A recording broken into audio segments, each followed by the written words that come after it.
बातमी वर्ध्यामधून आहे। वर्ध्यामधल्या खड्ड्यांवर अखेर उपाय काढण्यात आलाय। झी 24 तासनं ही बातमी दाखवलेली होती आणि त्या बातमीचा आता इम्पॅक्ट पाहायला मिळतोय। वर्ध्यातील रस्त्याच्या दुरुस्तीला सुरुवात झाली आहे। नागरिकांनी झी 24 तासचे आभार मानले।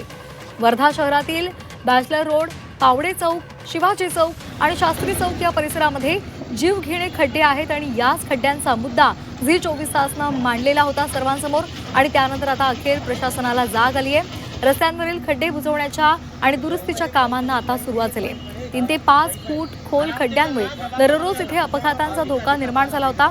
या समस्येमुळे नागरिकांमध्ये तीव्र संताप होता।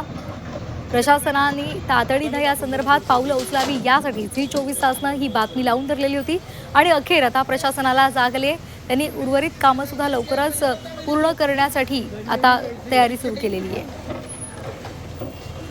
झी 24 तासच्या न्यूजने प्रशासनाला जागा करून दिलेलं।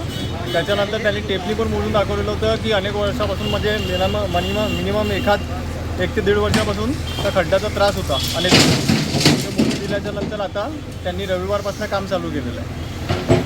त्यामुळे मी झी 24 तास न्यूजचे आभार मानतो।